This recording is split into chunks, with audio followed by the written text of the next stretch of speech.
pretty much. I think I had maybe an 11 o'clock meeting. I can't remember. Say like 1:30 after lunch. Doesn't matter. Or lunch, whatever. It doesn't matter. Whatever, Yeah, whatever's convenient for him. great.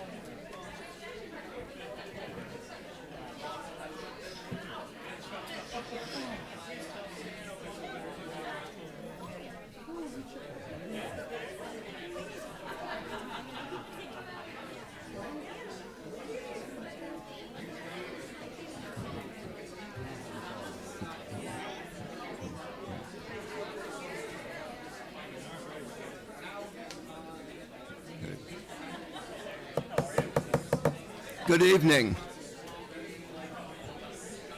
Ladies and gentlemen,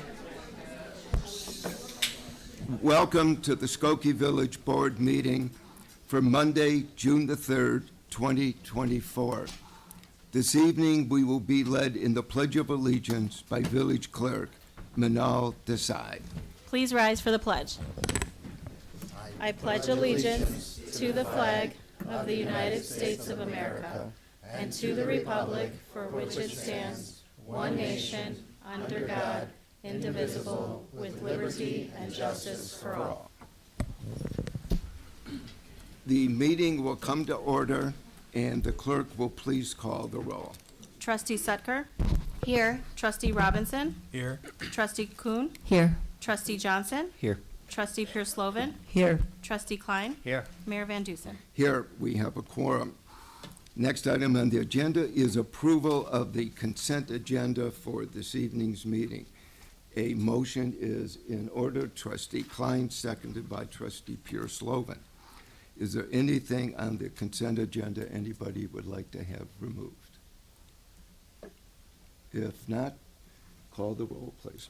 Trustee Sutker? Aye. Trustee Robinson? Aye. Trustee Kuhn? Aye. Trustee Johnson? Aye. Trustee Pierce-Slovan? Aye. Trustee Klein? Aye. Mayor Van Dusen? Aye, the motion passes. I would like to take a moment with that vote. The board confirmed two appointments this evening.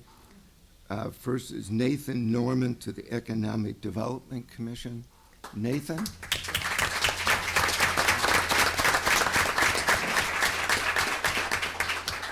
And Avron Khan, to the Public Safety Commission.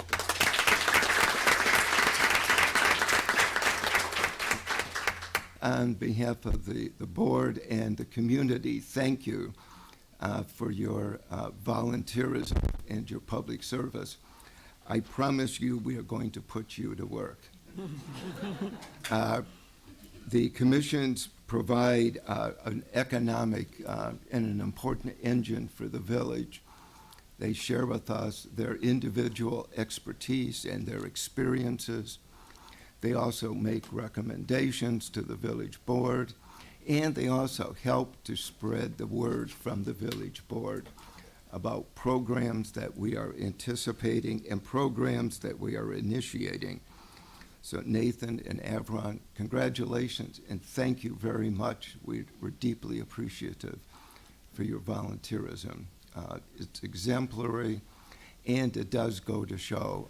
We have 225 Skokie residents who are part of our volunteer program, our volunteer commissions, and thank you very much.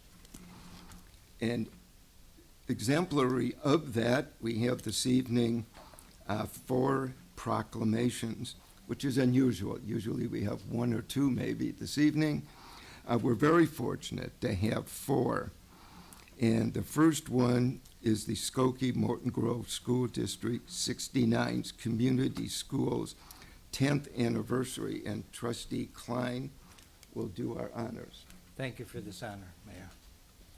Whereas during 2013-14 school year, Community Schools was established in Skokie Morton Grove School District 69 to transform Madison, Edison, and Lincoln schools into neighborhood hubs where students from birth to 8th grade and their families can easily access an array of programs and resources right at school.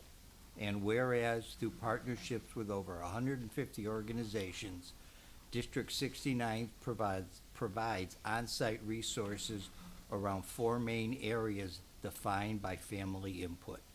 The first, early childhood education for children prenatal through age 5. The second, expanded learning opportunities before, during, and after schools and during the summer. Third, family and community engagement, cultivating meaningful connections among caregivers and community stakeholders. And fourth, health and wellness initiatives offering wraparound resources such as physical, social, and emotional services. And whereas over the 10 years, thousands of students have been served by the programs and resources offered by community schools. And whereas last year, over 475 students received physicals, immunizations, and other critical health services during the school year. Whereas in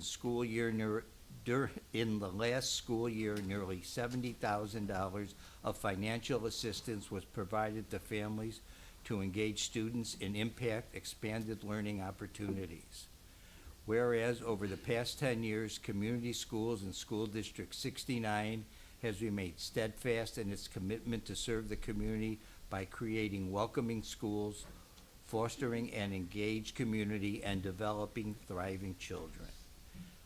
Whereas Mayor Van Duzen, Mayor of the Village of Skokie, does hereby commemorate Skokie Morton Grove School District 69 Community Schools 10th anniversary, and do hereby recognize the families and staff of District 69.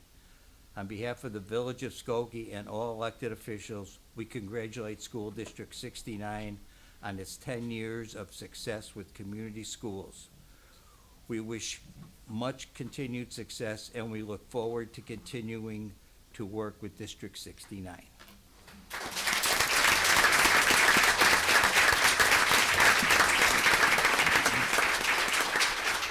And it gives me great pleasure to introduce someone who I don't think needs an introduction. I think most of you know Dr. Margaret Clausen, the superintendent of District 69.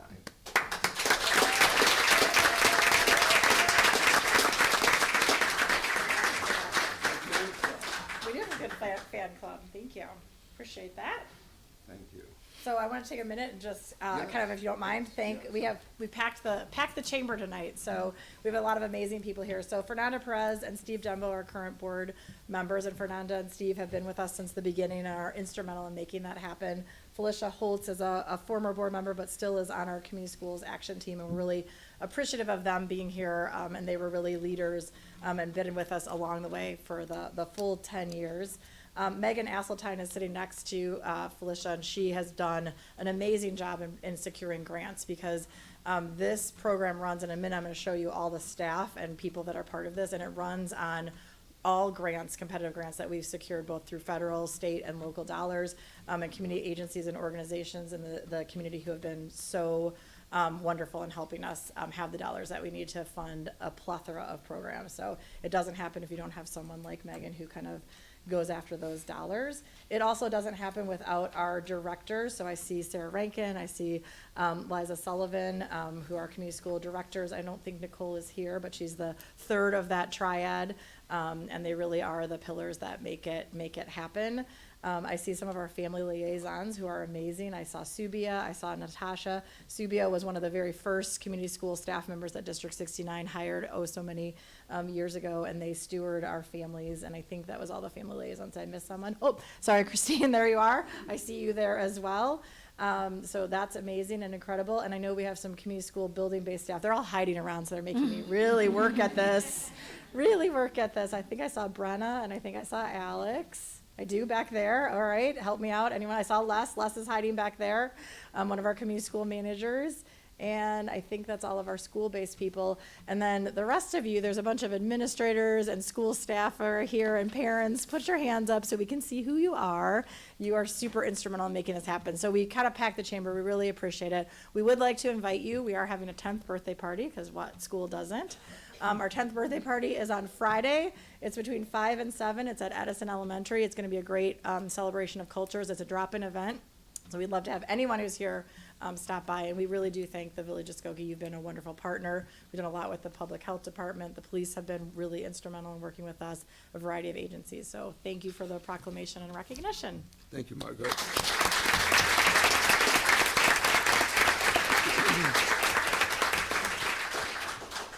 And it gives me great pleasure to recognize and introduce Trustee Robinson, who will read our Juneteenth proclamation. Thank you, Mayor. Trustee. Whereas President Abraham Lincoln signed the Emancipation Proclamation on January 1st, 1863, ordering the freedom of all people enslaved in Confederate territory. And whereas on June 19th, 1865, Union Major General Gordon Granger announced the end of the Civil War and signing of the Emancipation Proclamation in Galveston, Texas, legally freeing the last of the Confederacy's enslaved people. And whereas Juneteenth, also known as Emancipation Day or Freedom Day, has been a tradition in the United States for more than 150 years, commemorating the Galveston announcement and celebration of the freedom of African Americans. And whereas continued anti-black violence and systemic racism compel us to acknowledge and reckon with the painful history and legacy of slavery and racial injustice in the United States.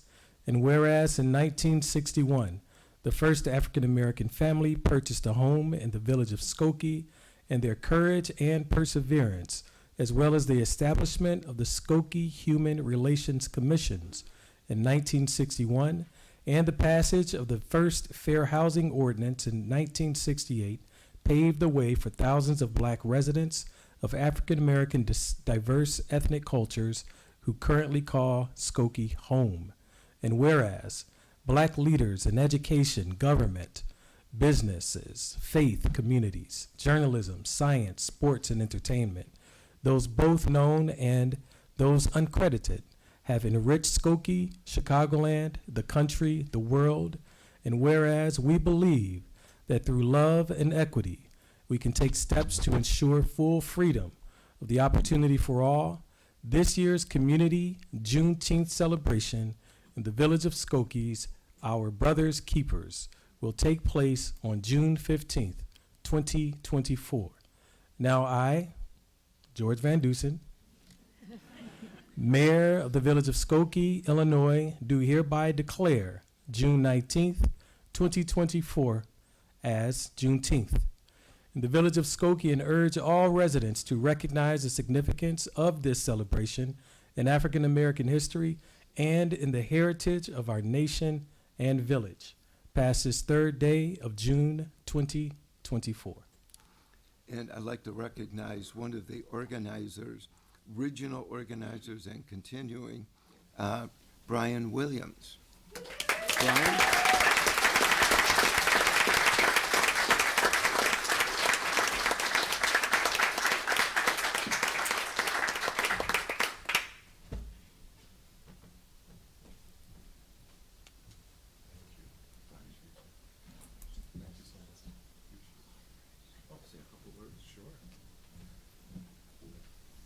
It's a lot of whereases. but they're important, and I want to thank the Village of Skokie. This is our 4th year. We've been doing this since 2021. It all started with an idea that we need to celebrate our African American history and our culture here in Skokie. We don't do that all the time. We have a lot of cultures here, and we need to celebrate every single one of our cultures. And that's where this came from. It came from this desire to be seen, to not to be ignored, to be felt and understood, and for people to understand that we are here and we're not trying to disappear in the space that we hold. And we're really excited to take up some space, because a lot of times we're asked to step aside.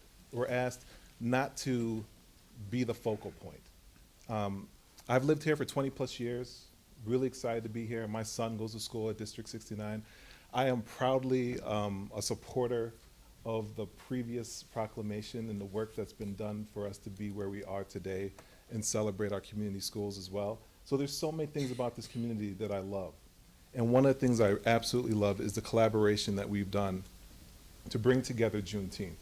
Not just the Village of Skokie, but Skokie Park District is represented here today. The Morton Grove District 69 is represented here today. District 219, the library. We have so many wonderful partners and sponsors and supporters. I invite all of you to come to Juneteenth, because although we're celebrating African American culture, this is our history.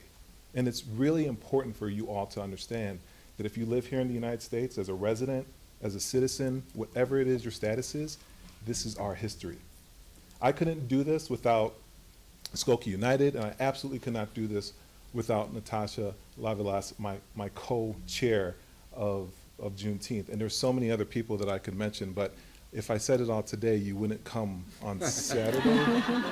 So come on Saturday the 15th, where I'll have everything written out so I don't miss one name. But thank you so much for this honor. Really appreciate this proclamation, and thank you for the acknowledgement. Thank you, Brian.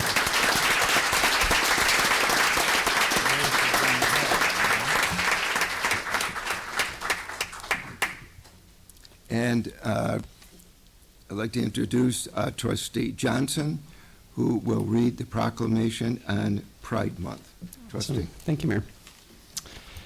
Whereas the Village of Skokie is a village that welcomes all, and we are a community committed to equality and inclusion for all residents, and whereas the month of June is designated as a month to commemorate the Stonewall Uprising in New York City in June of 1969, which is widely recognized as a catalyst of the LGBTQ+ rights movement, and whereas Skokie has a thriving lesbian, gay, bisexual, transgender, and queer LGBTQ+ community, including people of all ethnicities, religions, and professions, and whereas we reaffirm that LGBTQ+ rights are human rights, that we support the diversity of sexual and gender identities in Skokie, and that we stand against intolerance and discrimination to all people, and whereas the fabric of our community is strengthened by justice and love, now, therefore, I, or you, George Van Dusen, Mayor of the Village of Skokie, do hereby proclaim the month of June as Pride Month in the Village of Skokie, and encourage residents to celebrate this month with programs and activities, including the Skokie Pride event on Sunday, June 23rd, 2024 at Oakton Park.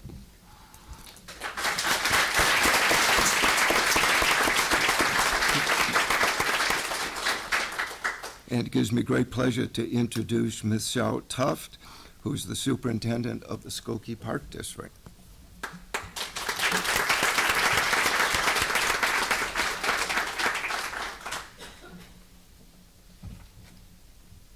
Thank you. Thank you. Thank you, Mayor and trustees.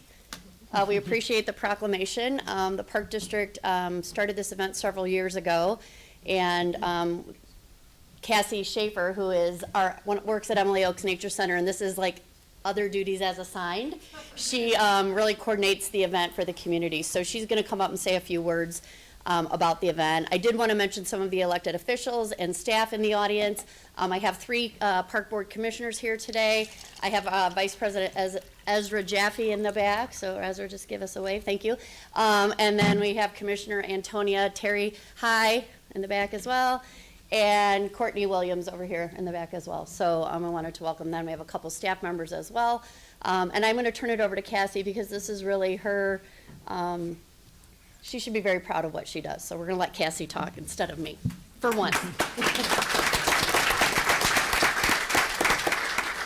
All right. Hi, my name is Cassie, and I work at the Park District at Emily Oaks specifically. And our mission there is to help build connections with the natural world. And my other duties as assigned are to help other people build connections with one another in their community. A lot of times, queer families and queer youth feel broken connections, that they're separate from their larger community. They find community with one another, which is fabulous. But I'm really proud that we get to create events and create spaces where queer youth and queer families can feel not just welcomed, but invited. When they see members of the Park District and other community members at this event and throughout, they'll say, oh, that's Cassie from the the nature center, but I also know that I can feel safe and be around her as well. So it's important that members of this community, members of the room here, our commissioners, other people that work in our community centers and our parks step out for events like this so that whenever we are seen in the community, we're seen as a safe place, as a welcoming place, and an inviting place. So it's great to hear that everyone is welcome here and everyone here is invited. So please come out to the Pride event June 23rd at Oakton Park from 1 to 4. We'd love to see you there. It's been sunny every single time we've thrown it since that one time it wasn't. So please do come on out. We look forward to seeing you this summer, and happy Pride, everybody. Thank you. You did a much better job than me. And if you have not been to the Nature Center, shame on you. You've got to go. It's one of the great jewels of the village. And I would be remiss if I didn't say that Cassie has the personal endorsement of a certain Zoe Van Dusen, who is my granddaughter, and she is her camp guide the last couple of summers. So. And that's speaking very highly, because Zoe is she doesn't give her endorsement very often. So, Cassie, thank you. Next, I would like to invite Trustee Kuhn to read the Immigrant Heritage Month proclamation. Thank you, Mayor.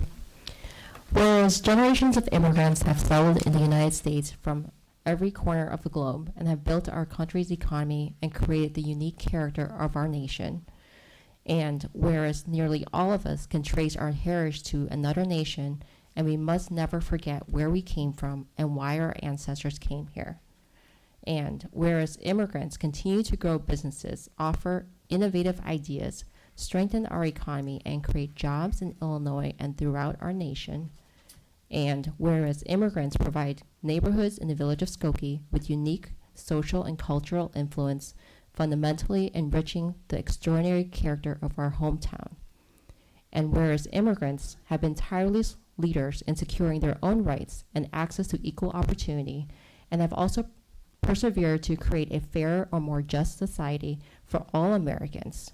And whereas immigration enhances the village of Skokie's culture and prosperity, as foreign-born individuals and their families continue to diversify our neighborhoods and strengthen our economy. And whereas the residents of the village of Skokie represent over 100 countries and over 90 different languages spoken within the homes of our community, and whereas as our nation works to ensure a pathway to citizenship, the village of Skokie will continue to support more inclusive and just policies. Now, therefore, George Van Dusen, Mayor of the Village of Skokie, do hereby proclaim June 2024 as Immigrant Heritage Month in the Village of Skokie, and do urge all citizens to join this celebration.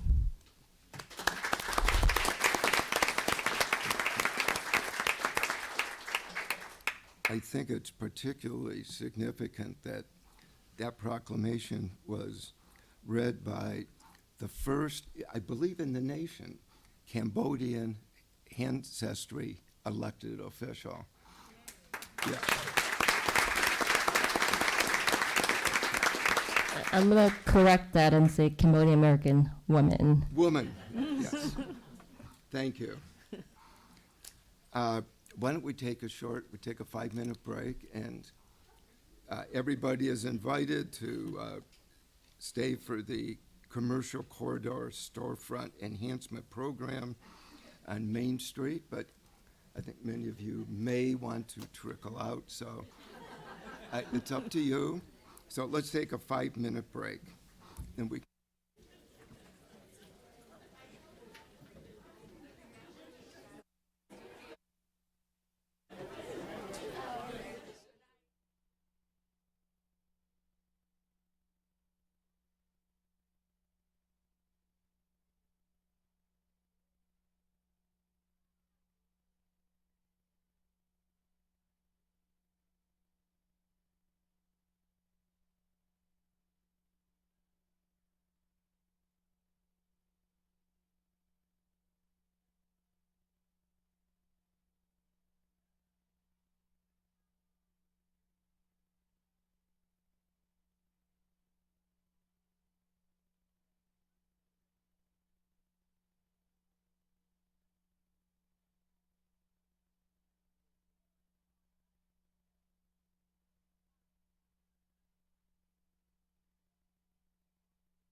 John Lockerbie. Thank you, Mayor Van Duzen and village trustees. Good evening, everyone. Item A is regarding the 2025 fiscal year budget and the adoption of that. The attached memorandum in the packet this evening and on the village's website is a summary of actions and decisions made by the mayor and board of trustees during their review of the fiscal year 2025 budget.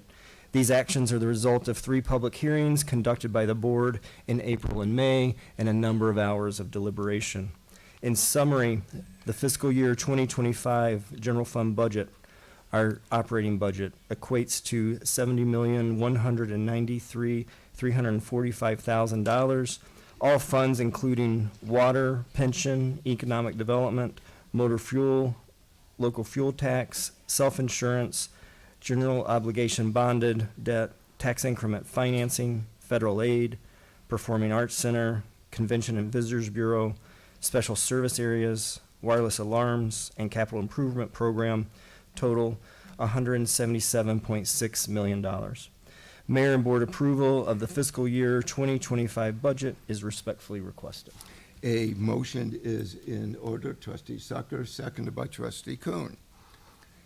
Are there any comments or questions? It's only $177 million. Isn't that amazing?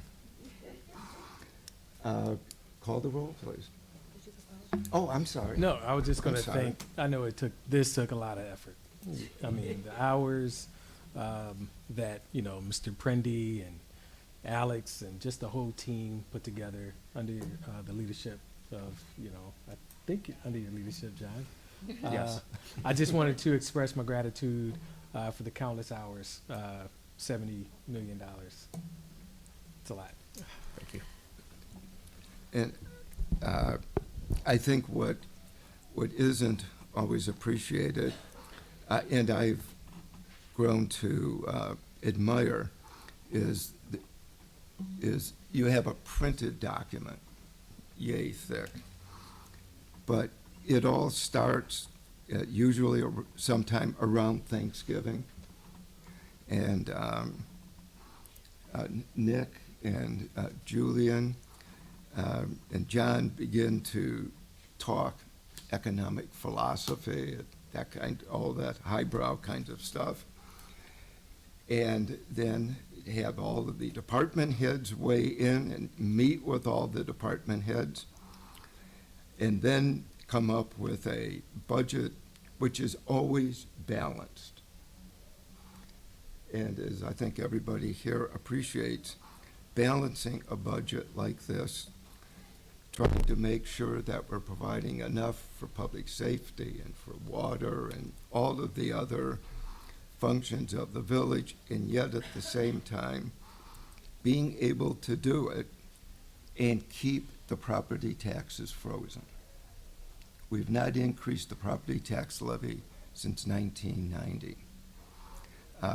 And I joined with you in my admiration for John and Julian and Nick and Alex and everybody else who goes through this very lengthy process.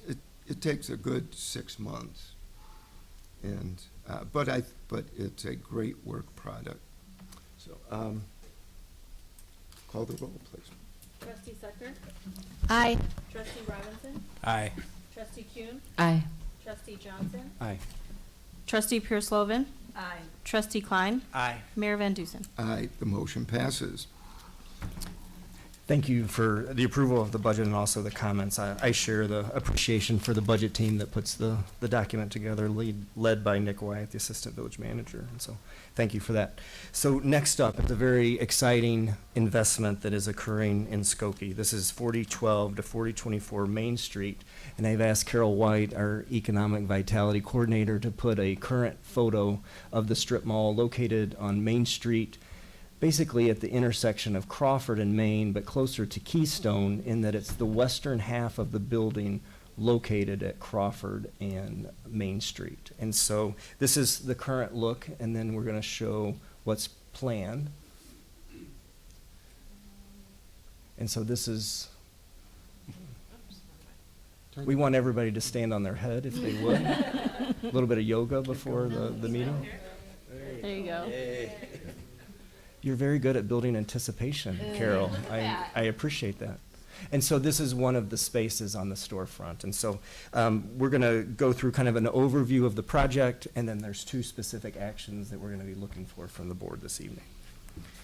And so this building is going to be redeveloped into 3 storefronts. As you will recall, Zelda's recently invested significantly in their headquarters located on the south side of this corridor at 4113 Main Street. And so the owners of Zelda's has purchased this building and is looking to make this redevelopment happen.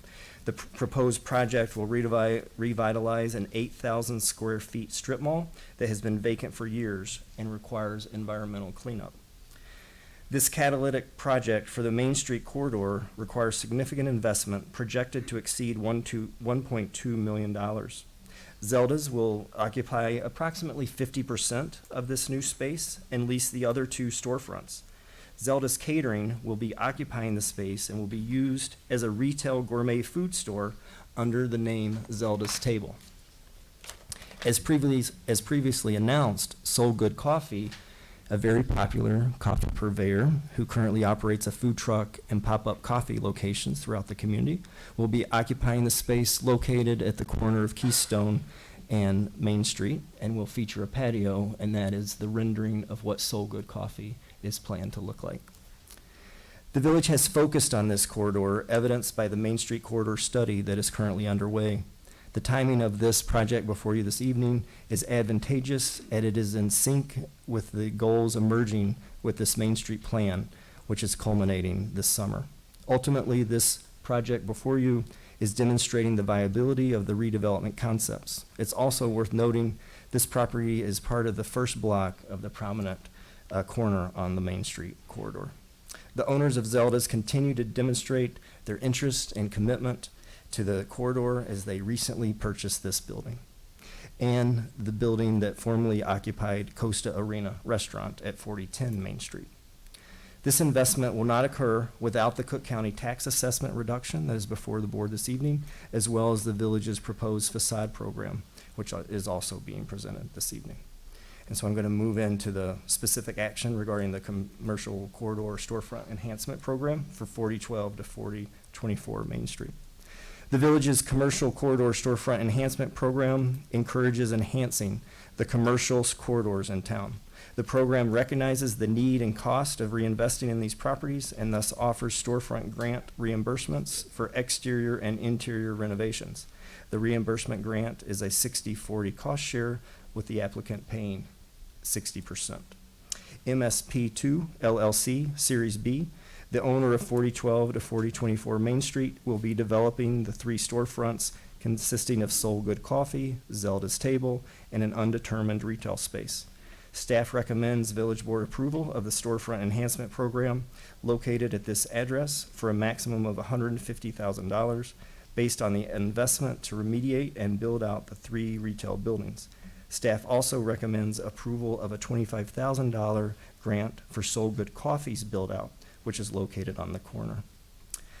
This money will be allocated to the tenant, Ms. Perez Thomas, that is with us this evening. The total cost of that portion of the project is expected to exceed $225,000. Zelda's Table and Soul Good Coffee anticipate to add 10 full-time employees immediately and at least 7 part-time employees. The interior improvements will entail a comprehensive environmental remediation and renovation, including replacement and upgrading of bathrooms to ADA compliance, new HVAC, plumbing, electrical, fire alarm system, drywall, millwork, painting, and lighting. Exterior improvements will include replacement of all glass windows and doors, reconstructing the concrete plaza, landscaping, masonry restoration, new roof, and new exterior lighting. Ms. Perez Thomas will be making interior improvements for all infrastructure work to include a coffee bar, outdoor patio, electrical, plumbing, epoxy coating to the concrete floor, plus general build-out of the back room and storage room. Total reimbursement will be 40% of the lesser amount between actual and estimated cost and shall not exceed $150,000 to MSP2 LLC Series B, and $25,000 to Soul Good Coffee. Mayor and board approval for the two grants is respectfully requested for the corridor at 4012 to 4024 Main Street. So this is the first of two. It The is. second vote will be on the Tax, Cook County tax. that's correct. Okay. So the first is a motion to approve the reimbursement to Soul Good Coffee in an amount not to exceed $25,000 and $150,000 to MSP2 LLC Series B. Trustee Coombs, seconded by Trustee Sucker. Are there any comments or questions?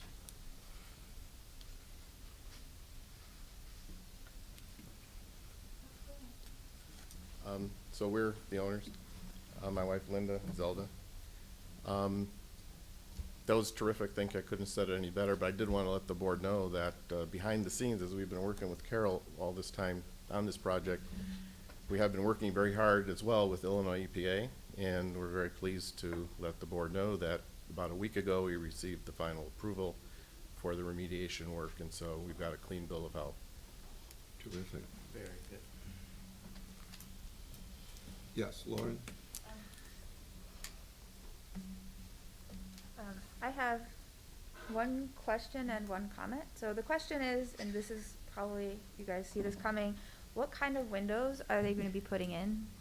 Like can we like lean on them to get triple paned windows? As you know, we've embraced the sustainability plan, and so we will be striving to reach all the goals that we can possible. Okay, and then, since this is like, we're giving them money just so that, to make their lives easier, could it be that you guys lean on them a little bit and the tenants, including Zelda's, to use sustainable packaging, like compostable cups for cold stuff? And I know that Tacos Gingy has the same concerns in terms of the economics as Zelda's in terms of kosher meat, and they managed to pull it off, so maybe Zelda's can also make sure all of their packaging is totally sustainable. Yeah, thank you for the comments. And Zelda's provides catering to lots of communities and does a really great job, and I know embraces many of the principles that we've talked about this evening. But I do want to make it clear that the financial investment that is before the board this evening, if it is not made, the project does not happen. And so I just want to be clear that, that we're not able to add on and add on. We're making the project before us this evening happen. We do have plans to make the packaging environmentally compatible, or whatever the terminology is. Don't know if it'll be everything. It may not be available. We are far more extensive than Tacos Gingy and what we offer, but that's certainly, in our vision. Trustee Robinson? Just another comment of gratitude, and it's about time that we have taken a closer look at this corridor, and so thrilled that So Good Coffee, along with the other renovations at the restaurant, is taking place. So very much looking forward to supporting it. Also, just want to add that a major purpose of the project, perhaps the major purpose of the project, is to serve the community. The ask from the village is significant, but the ask from us is 10 times that. It's really more money than was mentioned. Okay, and our plan is, because we have invested heavily in the community and we serve the entire community, and so we are doing this really to enhance our home and the Main Street corridor, and to create an environment that everybody can enjoy where they live. That's really one of the main reasons. We don't anticipate making much money, if any, on this entire venture. Oh, yes. Thank you. I just wanted to weigh in. This is very exciting for Main Street, for Skokie, to have it look so beautiful and to have two incredible businesses. I hope they're both extremely successful, and I want a lot of traffic there. So my only question is parking, because they are going to be successful, and we have to meet the needs for the neighborhood. So I'd like you to address parking, please. Sure.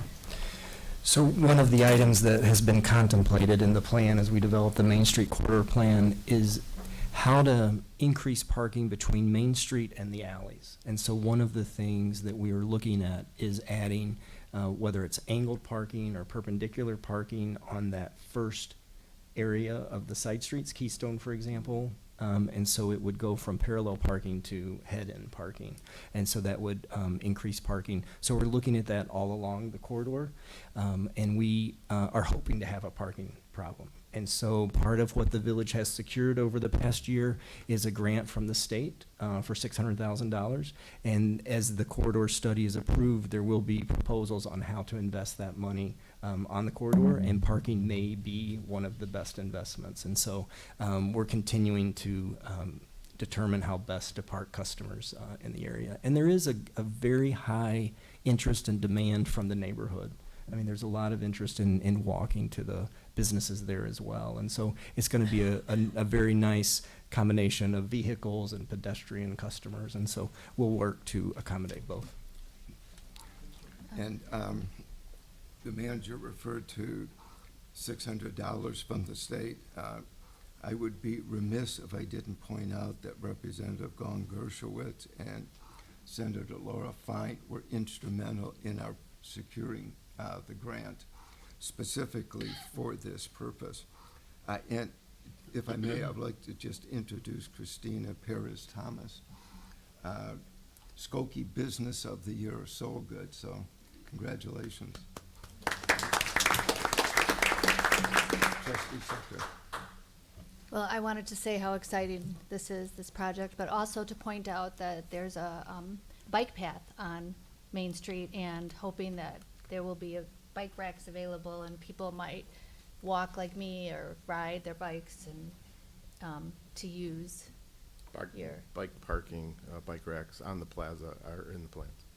Excellent. And thank you for the EPA update. That was my other question, and you answered it right away. That was our greatest concern, too. Yeah, thank you. Trustee Coon. I'm really excited to see the public-private partnership because it's something that happens very intentionally, not by accident, and just the thought and creativity and thinking about all the different ways that this area could be developed and what could be of this area. I'm really excited to see what's come out of it. So thank you for the partnership as well.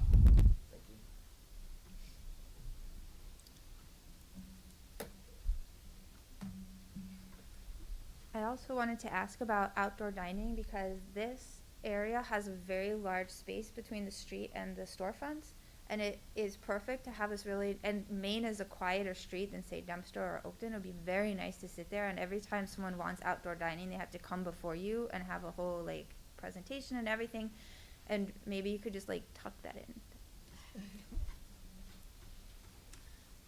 The property, our property, Zelda's Table, has not been approved for on-site dining, and there will be no on-site dining. But Christina may talk to it later. Soul Good is planning to have some outdoor dining on the side. We're going to develop a side court as well for outdoor dining. And Costa Arena has had it for years, so I hope it's going to be grandfathered in the future. Call the roll. Trustee Sutker? Aye. Trustee Robinson? Aye. Trustee Kuhn? Aye. Trustee Johnson? Aye. Trustee Purslovan? Aye. Trustee Klein? I'm gonna vote aye, but I just wanna know if you're gonna bring the candy back. Mayor Van Dusen? My wife and I have been debating that for about 4 months. So item C is regarding a resolution of support for a Cook County Class 7A real estate tax incentive for the 4012 to 4024 Main Street property.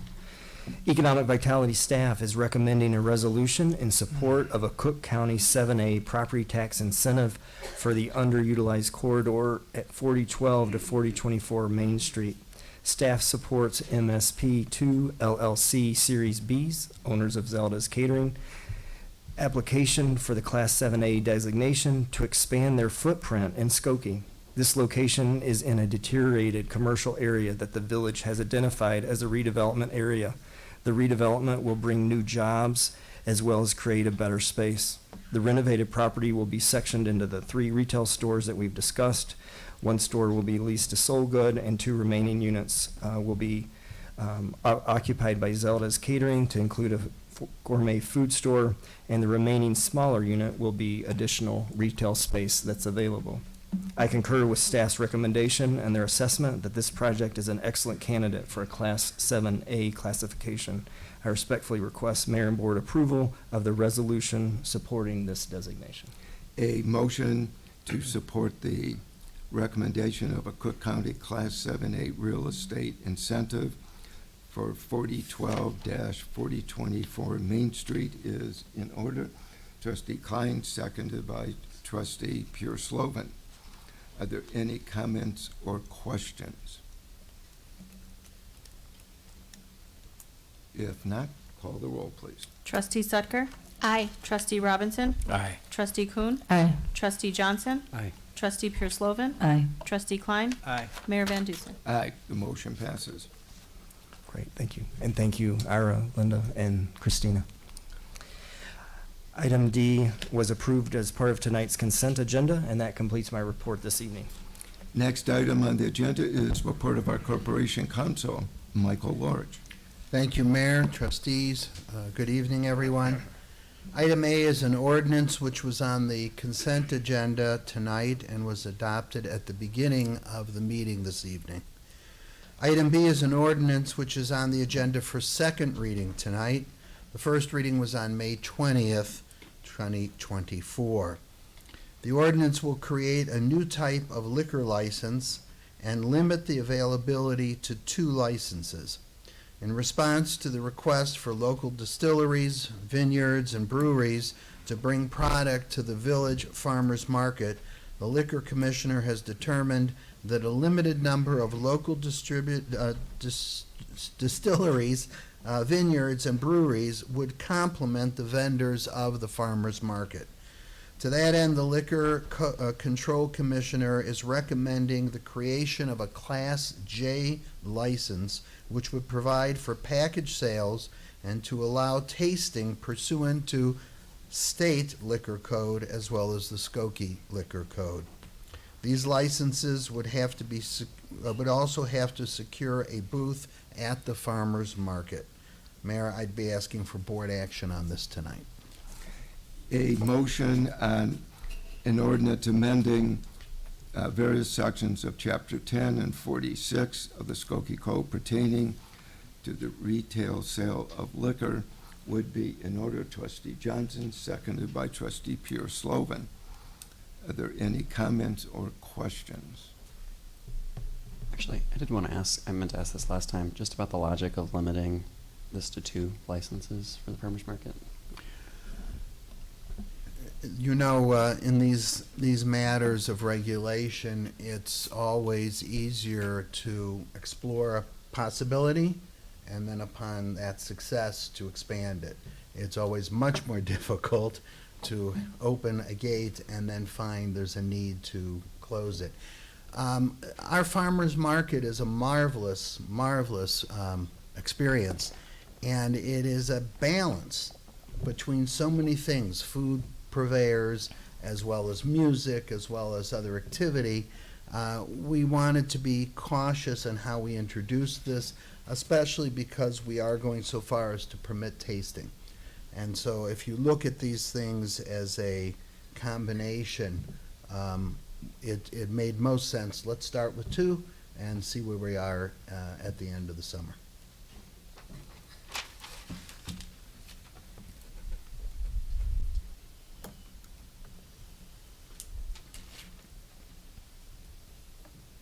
I'm Emmy Yamauchi, a resident of Skokie, and I'm just wondering, how is, I guess, the 18-year-old, that age requirement going to be handled? Who's going to be responsible for IDing folks? So, again, we specifically looked at and made sure that the state code set forth parameters and rules, as in any bar or other institution. The purveyor, whether it's a wine or beer, has to be Bassett trained. Bassett training, for those that may not be aware, is a state program where the owner of the facility, in this case of this distillery or brewery, is trained to recognize not just an appearance, but the requirement to ask for a ID, to understand the difference in the type of Illinois IDs, and otherwise to be able to calculate the year of birth on the ID. So the strong answer is it's highly regulated. There are very tough requirements, and the owners will have gone through all of that training. The shorter answer is the individuals who are going to be running the farmers market will be keeping an eye on it, and we believe that this can be cautiously and carefully done.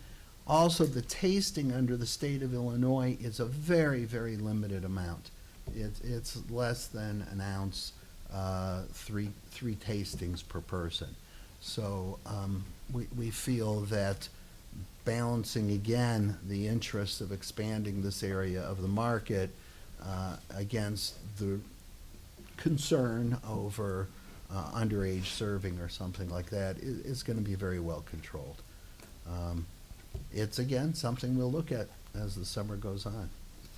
Okay, just as someone who doesn't drink before 12 noon, but anyway, but my other question then regarding that though is, what you're basically saying is it's gonna be the vendor eyeballing the ID, eyeballing the individual, but there is no, like fraud detection equipment or anything like that involved, is that correct? So by fraud detection, you mean there are instruments where you put the license into it and Scan it it. verifies age and so forth. That has never been a requirement of the village, even inside restaurants and so forth. Some do, some don't. Out there, I don't even know, and I just wouldn't know if we'd be able to hook that up anyway. But yes, the bottom line is your assumption is correct. And I think it's a little more, though, than their eyeballing. These are individuals, again, who go through Bassett training, who understand the enormity of their license, that they will lose their liquor license or certainly receive penalties if they fail to comply. And I have a good amount of faith that those running the farmers market on behalf of the village will have an eye on it. Actually, if I remember correctly, Nick, this booth is going to initially be next to? Yeah, correct. It's right next to the farmer's market manager's booth. So she'll be keeping a close eye on it. Total coincidence that it's going to be there. Okay, thank you. Well, and just so everybody is aware, this was a question that came up many years ago when we decided to experiment with the sale of beer at the Backlot Bash. Same question came up, and the chief or John could correct me, but we've never had a problem at the Backlot Bash. So I wouldn't anticipate we would have a problem here either. I think your concern is correct, and we explored it heavily here. I again would emphasize, these are tastings. These are no more than 3 per person, less than an ounce. I think it's a reasonable first step. All right, thank you. Call the roll. Trustee Sutker? Aye. Trustee Robinson? Aye. Trustee Kuhn? Aye. Trustee Johnson? Aye. Trustee Pierce-Lovan? Aye. Trustee Klein? Aye. Mayor Van Dusen? Aye. Motion passes. Item C on my agenda is a request for an executive session in accordance with paragraph 2C11 of the Illinois Open Meetings Act pertaining to the review and discussion of pending litigation. Mayor, I'd request board action on this for tonight. A motion for an executive session is in order. Trustee Robinson, seconded by Trustee Sutker. Okay, just make one brief comment. I don't have any concerns about this closed session. I just want to note, I had written a short agenda item memo for tonight's agenda that's not on our agenda. I'm hoping it can be included on our next agenda because it's also about closed sessions. I just want to ask that we get a little closer to determining kind of 2 lingering questions. One is whether we're going to start doing closed session reviews of closed session minutes, and also whether we're going to restart our annual closed session performance reviews of our village manager and corporation council. So I just wanted to put that on everyone's radar because I'm really hoping that at our next meeting we can resolve those lingering issues. Thank you. Call the roll. Trustee Setker? Aye. Trustee Robinson? Aye. Trustee Kuhn? Aye. Trustee Johnson? Aye. Trustee Pierce-Lovan? Aye. Trustee Klein? Aye. Mayor Van Dusen? Aye, the motion passes. Thank you, Mayor. That concludes my report for this evening. Next item on the agenda is a lengthy. Sorry. Oh, can we do something under new business? Okay. Yeah. All right, two things under new business. Two different policy issues. First is about gas-powered lawn equipment. I have requested that, if possible, by the end of July, that staff give us a public update and presentation about the initiative to phase out gas-powered lawn equipment in the village. We had been told that the board might review something in early 2024, but it hasn't happened yet, so I've asked. John's working on that. Awesome. Just It's already been scheduled. Good to know. And second is about video gaming, video gambling. Without really any public board discussion or direction, our legal department has been working on a draft ordinance to legalize and regulate video gambling terminals in the village. To be really transparent, this is not an initiative I support.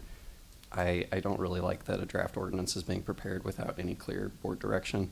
So my request is that we have an open board policy discussion at a meeting before we proceed any further. I think that if staff wants the board to review an ordinance to legalize video gambling, I'm simply requesting that we have an open policy discussion first. So this matter is not new to this board nor to the village. It was discussed 2 previous times in the last 6 years or so. Both times it was appropriate, as in many things, to take it to an appropriate commission. It has come through the Economic Development Commission both times, 3 times. And quite frankly, one time the Economic Development Commission did not look favorably upon it. We feel the Economic Development Commission is made up of business individuals of all kinds within the village. There had been a survey done by the Economic Development Commission many years ago of restaurants and other concerned parties. And as in anything, the ordinance would come through on 2 readings and would allow itself for all kinds of discussion and permutation. Sometimes we know that open discussion can take place in any context, and we would suggest that after taking the recommendations and thoughts of the Economic Development Commission and other parties, that such a discussion at this board is, while wide open as always, more productive when you have something to look at which has a concrete proposal. And we think it's ripe enough given all of this history. And I certainly welcome any trustee in the coming weeks to give me a call. As always, come in, sit down, and we will take other thoughts and ideas. But I would urge that you allow me to proceed. All we have at this time is a sort of outline of what was suggested from the Economic Development Commission, from these restaurants, and from previous surveys. And we'll bring something that we think is fluid enough that it helps focus a discussion and not just an open matter at this time. Respectfully, just because this board has not discussed this issue or provided any direction, I do want to, my agenda item request remains, I would greatly appreciate that we schedule an open board discussion of this issue before an actual ordinance is presented to us. You know, in the same way that, you know, we recently had conversations about short-term rentals before an actual ordinance is brought to us. That's kind of more of the typical board process. And so I'm going to keep my agenda item requests. Thank you. Well, with the short-term rentals, John had brought a policy document to the board for us to read and go over. But what I think a compromise would be, we could prepare, you and I could prepare a outline of the ordinance. We have such a document. And we can bring that to the board. Thank you. I appreciate it. Which topic? That's just been brought up, the gambling topic. That's not an issue this evening. You're welcome to bring it up during citizen comments. Okay, thank you. Right now, all we're taking up is executive session. The trustee had asked for something under new business that, and I think we've resolved that.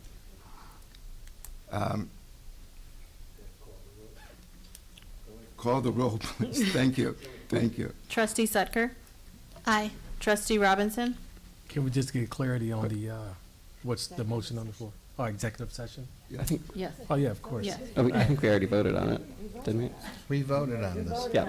We're in the plan commission cases. We voted on it because we went to. Yeah. Right, okay. I'm not as crazy as I No. momentarily thought maybe I am, okay. Next item is our Plan Commission, Chairman Paul Luke, with Johanna Knighton. Good evening, mayors and members of the board. Tonight's first two cases are related.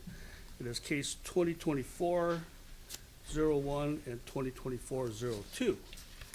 And at the April 4th meeting of the Plan Commission, we discussed the request of Christine Perez Thomas on behalf of MSP for 2 special use permits for a mixed service restaurant and outdoor dining at the B1 Commercial District at 4022 Main Street.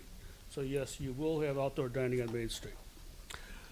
So Good Cafe proposed on Main Street and Keystone Avenue as a part of a bigger 8,090 square foot building with 3 proposed commercial spaces. The coffee shop will occupy the vacant space on the west side of the building to include outdoor dining and directly adjacent to the retail, to the other buildings. The size of the coffee shop is 2,376 square feet. The outdoor dining area will be located on an existing pad that is located to the west side of the building and will contain 5 tables with seating for 4 persons each. The outdoor dining area will be defined by planters along Keystone that work as barriers between the patio and the rear parking lot and the public sidewalk along Keystone. The outdoor dining area will be defined, but will still allow access for strollers and wheelchairs. A trash container will be provided within the outdoor dining area for customer use. The outdoor dining uses pairs. The outdoor dining uses pairs well with the revitalization plans on Main Street, making it a more pedestrian-friendly environment and provided a workable space for people to meet and interact along Main Street. Plan Commission concurs with staff recommendation to grant the special use permits subject to the recommended conditions. Appearance Commission was not required. At the meeting prior to the vote, Commissioner Manchella had recused herself because of her relationship with the petitioner. So the vote was 5 ayes, no nays, with 3 members absent and 1 member abstaining. Again, we have 2 cases here, so each case needs to be voted on separately. The first is a motion on Plan Commission Case 2024-01P, Special Use Permit, Limited Service Restaurant, 4022 Main Street. A motion is in order. Trustee Kuhn, seconded by Trustee Robinson. Are there any comments or questions? If not, the first of many votes, please call the roll. Trustee Sutker? Aye. Trustee Robinson? Aye. Trustee Kuhn? Aye. Trustee Johnson? Aye. Trustee Pierce-Lovan? Aye. Trustee Klein? Aye. Mayor Van Dusen? Aye. The second is Plan Commission Case 2024-02P, excuse me. Special Use Permit, Outdoor Dining, 4022 Main Street. Motion is in order. Trustee Sutker, seconded by Trustee Klein. Any comments or questions? Call the roll, please. Trustee Sutker? Aye. Trustee Robinson? Aye. Trustee Kuhn? Aye. Trustee Johnson? Aye. Trustee Pierce-Lovan? Aye. Trustee Klein? Mayor Van Dusen. Aye, the motion passes. My next 1, 2, 3, 4, 5 cases are related. The first case is case 2024-5. 2024-6 is the next case. Then comes 2024-7, 2024-8, and 2024-9. In case 2024-5, it is a zoning map amendment. At the May 2nd meeting of the Plan Commission, we reviewed the request of Waterway Gas and Wash Company, a Missouri corporation, to amend the zoning map to change the zoning district for 9239 Grosse Pointe Road from B1 Service Commercial to B3 Business. The petitioner is rezoning the subject site in conjunction with request for a one-lot subdivision, which is in case 2024-6, the site plan approval case in 7, and the special use case 8. The special use permit for car wash in 9, and in order to expand existing waterway and wash business in the subject site. So that is 5. In 4, it is a subdivision. Basically, is a request to combine 19 existing lots into one lot.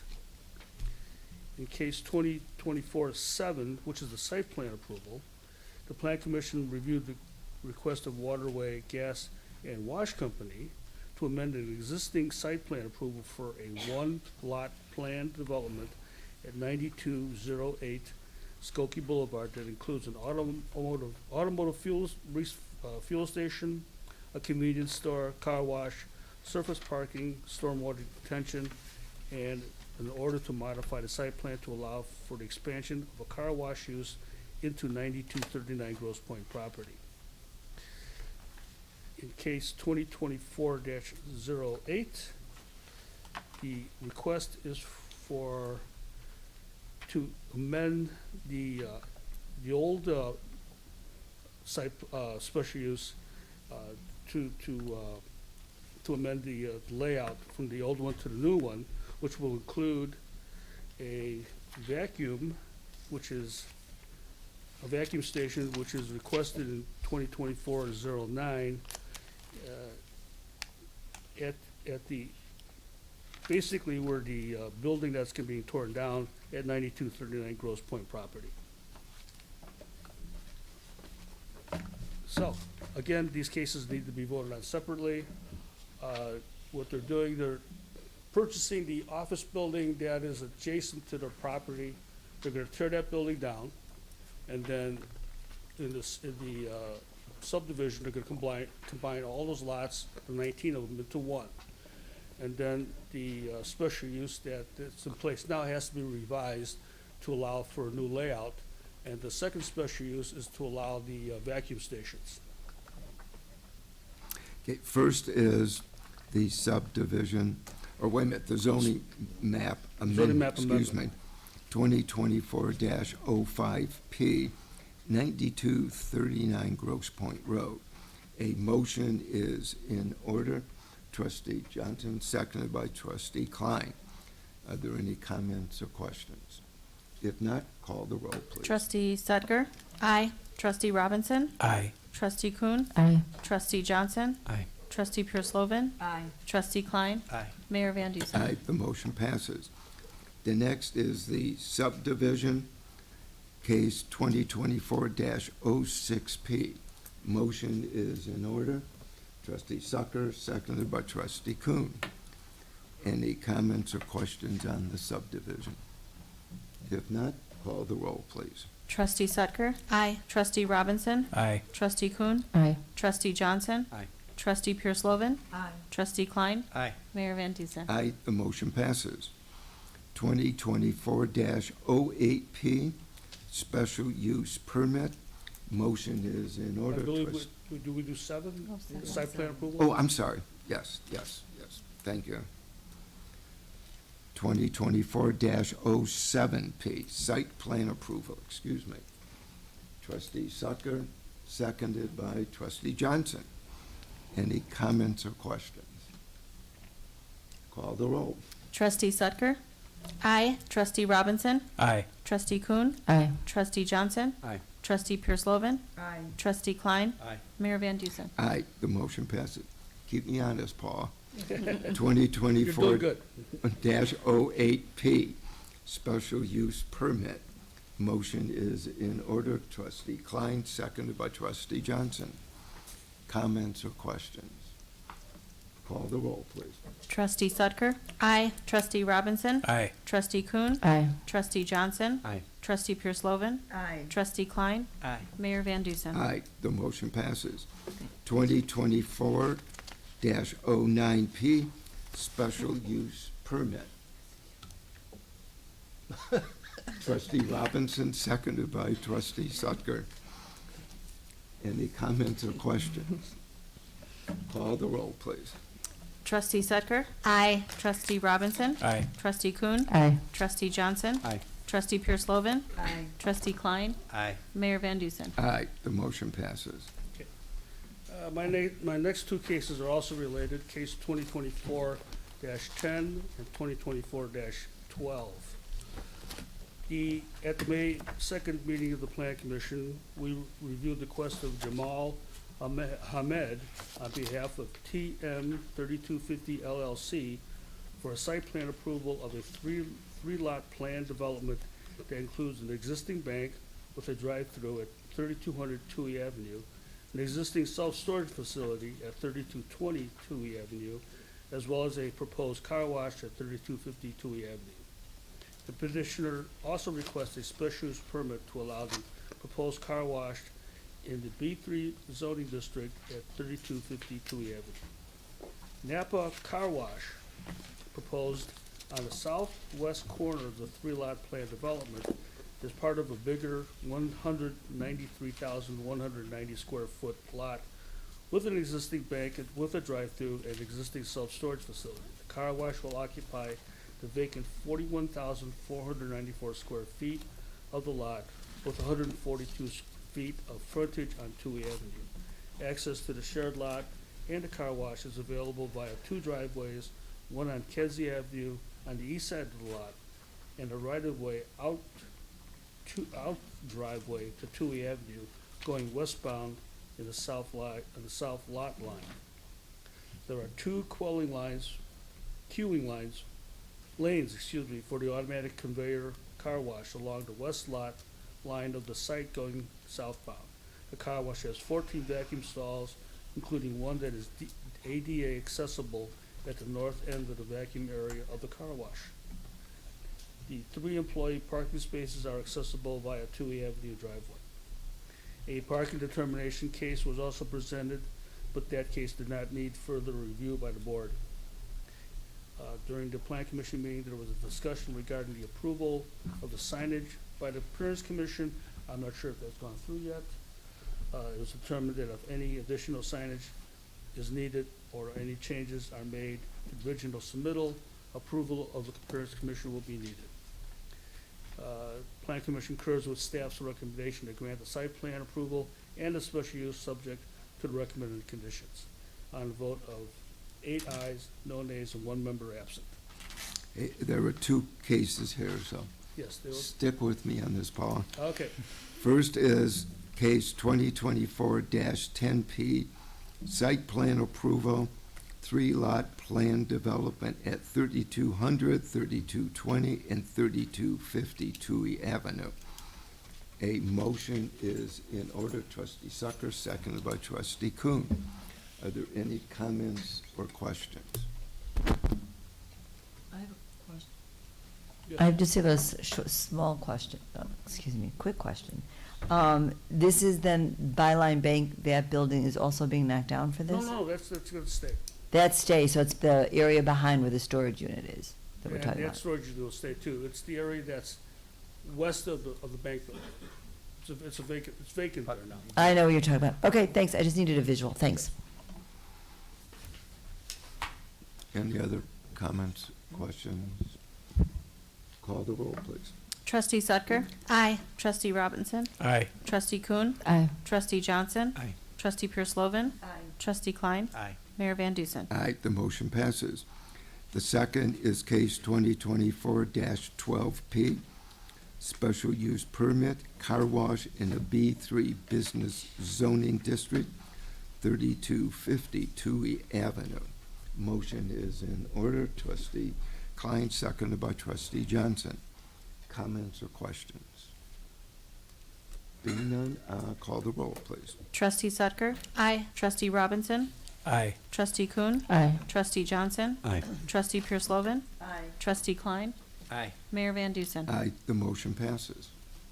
Okay, my next and final case is case 2024-14P, a special use request at 9306 Skokie Boulevard for outdoor dining. At the May 16th meeting of the Plan Commission, we're the case of OP Associates LLC, Illinois Limited Liability Company, on behalf of Josh Zellwing for a special use permit for outdoor dining at the existing Emma's Bagel Cafe and a limited service restaurant at 9306 Skokie Boulevard. That's in the B1 commercial and the B2 commercial zoning district. The petitioner established the outdoor dining area within the sidewalk that runs along the front of the restaurant during the pandemic years, and it was allowed to operate without a permit in order to provide an option for its customers. The outdoor dining area contains 7 tables with seatings for 4 people each. So basically, this will bring the outdoor dining into compliance with the special use. The Plan Commission voted on a vote of 7 ayes and no nays, 1 member absent, that this request be approved. A motion on case 2024-14P, special use permit for Emma's Bagel Cafe, 9306 Skokie Boulevard is in order. Trustee Sucker, seconded by Trustee Kuhn. Are there any comments or questions? If not, call the roll, please. Trustee Sutker? Aye. Trustee Robinson? Aye. Trustee Kuhn? Aye. Trustee Johnson? Aye. Trustee Pierce-Lovan? Aye. Trustee Klein? Aye. Mayor Van Dusen? Aye, the motion passes. That concludes my report. Thank you.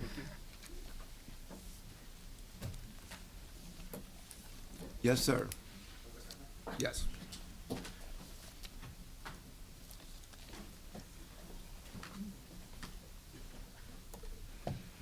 Thank you. Since the video gaming terminals have come up, just wanted to provide brief comment as I have before on that. I appreciate the outlining of the process that would happen that you provided. That's helpful. Thank you.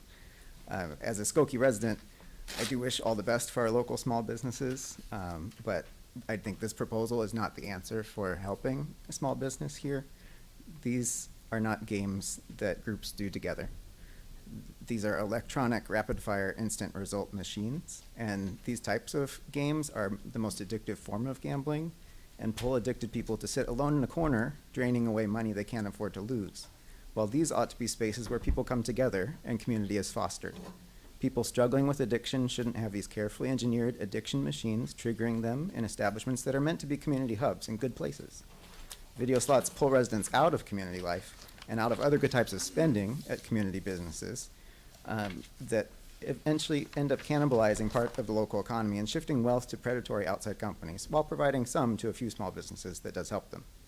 They also return minimal revenue to the village, capped at a combined 5% total to the village and county, and increase village costs as public safety and public health have to deal with deadly consequences estimated at $9,000 per addicted gambler.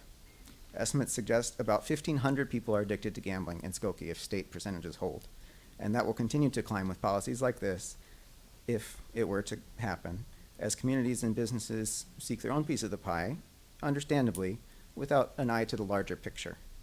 There are heavy consequences for that. A survey of addicted people showed that 57% admitted stealing to finance their gambling, divorce rates are 3 times higher for addicted gamblers than others, and 47% had made a definite plan to kill themselves. It's also widely accepted gambling addiction has the highest suicide rate of any form of addiction, with at least 1 in 5 pathologically addicted people ending up committing suicide. I ask you, how much revenue makes a suicide worth it? 60 to 80% of high school students have gambled in the past year in the United States. Youth gambling disorders are at an estimated 2 to 7 times higher than adult rates. While this is not aimed at that crowd, do we want an activity that increases crime? Do we want an activity that increases divorce, increases suicide, and is addicting kids? It may be illegal for kids to gamble, but these machines are behind partitions, typically, and kids use lottery vending machines out in the open all the time against the law. They will use these even more addicting machines as well. We don't need them. They increase addiction. They extract wealth from people who cannot afford it. And we shouldn't fund our village, even the little bit that they would bring, off people who are struggling. And we cannot just say every other village is doing it. We need policymakers who will look at the real consequences if this is considered and stem the tide of this growing crisis. If you plan to pursue this route, regardless of the consequences that may be at stake, we deserve, as was mentioned, and as was said would happen, to see it scheduled, discussed heavily, and really deeply considered. And also, if you draft this proposal, I ask, are you drafting it with the involvement of an expert who's committed to the treatment and prevention of gambling addiction as part of the process? This should be a minimal requirement when lives are on the line with something like this. There's some others who have joined me here tonight with concern about this proposal. One or two may want to speak as well. Sure. But anyone here who would like to continue to be updated and involved in gambling issues, feel free to talk with me. Thank What you. is your name? My name is Zach Savella Stallard, and I volunteer with Stop Predatory Gambling Illinois, and I'm also a resident here. Thank you. Thank you. Lauren, oh, wait. Lauren, you were next. I think that the next speaker is on the same topic, and mine is a very different topic, so I would like to switch the order. Okay, that's fine. Hi, my name is Diana Rumsley. I'm from Village Inn. I just had a request if, when we bring it up for topic for discussion, if I would be able to present on the topic from a business standpoint that would benefit, and who has been meeting with the EDC concerning the gaming.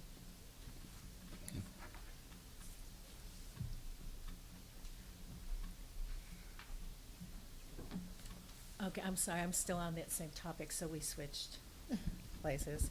So I'm Emmy Yamauchi, also a resident of Skokie. I share many of the same concerns that Zach stated.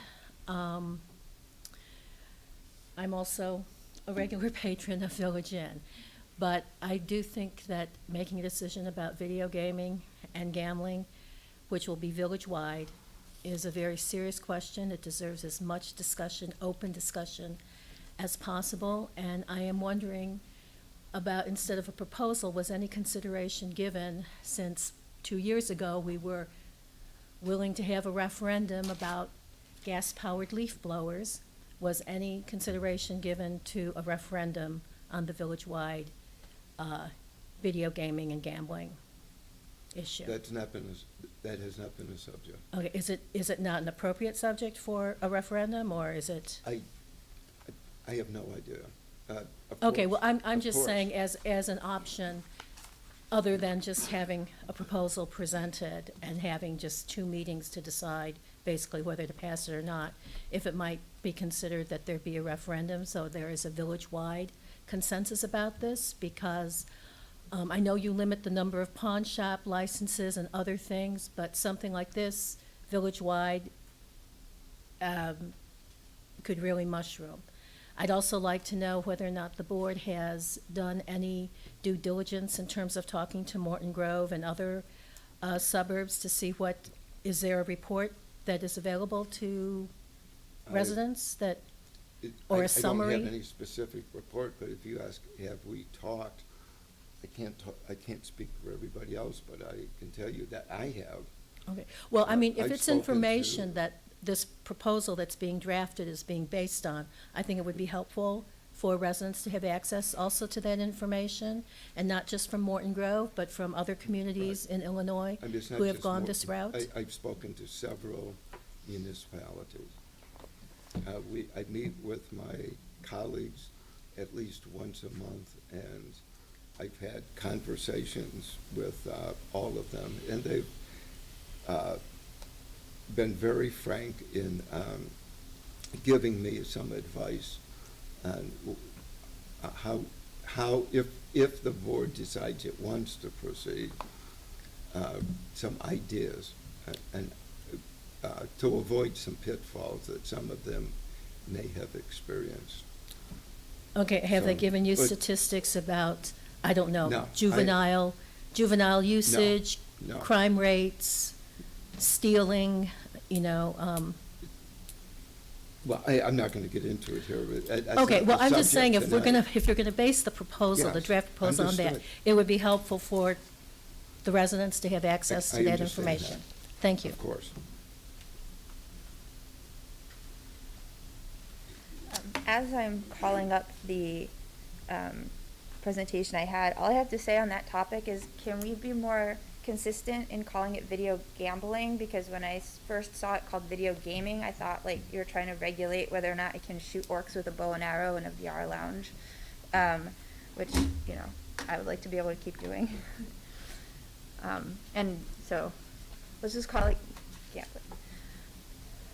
Okay, so here, all of the information that I'm presenting in this presentation is from this particular paper. And I'd like to talk about banning natural gas appliances. So it's recently come up, you know, the EPA has been talking about it, that burning methane and propane indoors is actually really bad for our health. It produces all sorts of particulates and toxic gases. It usually exceeds the short-term limits set by both the EPA and the WHO. These gases spread throughout the whole home. They've been found in the bedrooms that are the farthest from the kitchens. The size of the home does matter. Smaller homes have higher concentrations. Turning on the range hood only sort of helps, and opening windows doesn't help at all, especially not with nitrogen dioxide. So why is this bad? There are about 50,000 cases a year of pediatric asthma in the U.S. caused by this. It increases the incidence and or mortality from COPD, cardio obstructive pulmonary disorder. Chronic, sorry. Not a medical doctor. And it increases the incidence of lung cancer, preterm birth, and diabetes. All of these increase the healthcare cost and decrease workforce productivity for people being sick, for people having to take care of sick family members. And all of that takes disposable income out of Skokie. This is a social justice and environmental justice issue, and it impacts people of color more than white people. It impacts poor people more than rich people. So the solution is to just ban these things, because, you know, that's probably coming down the works anyway. Give rebates for switching to electric stoves. It'll increase the health for Skokie residents, lower the incidence of CO poisoning. I mean, if you're not burning stuff in your house, you're not going to get CO poisoning. Lowers the chances for fires, see previous comment. And it has less reliance on fossil fuels, which is ancient carbon, as I've talked about before. And by the way, all gas pipelines leak methane. I think I've told you the story about how I was smelling the gas leak from my downstairs neighbor's light fixture, because we lived in a very old building. So just turning the gas off, right? It wasn't like he had a light fixture that was using gas. It was turned off, but there was still gas in the pipe and it was leaking into my unit. So the benefits are improved health for Skokie residents, lower incidences of fires and CO poisoning, lower construction costs, because now you don't have all of those pipes going all throughout the building, you're just using electricity. Less reliance on fossil fuels, so it helps us toward our sustainability emissions. Opportunity to lead on healthcare, and the only downside is that the fossil fuel companies get less money. Thank you. Thank you.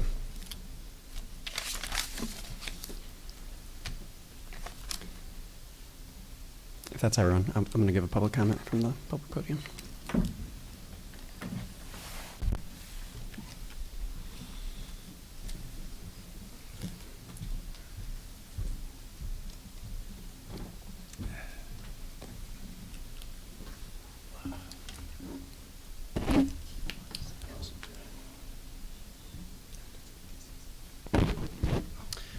All right, good evening, Mayor and Trustees.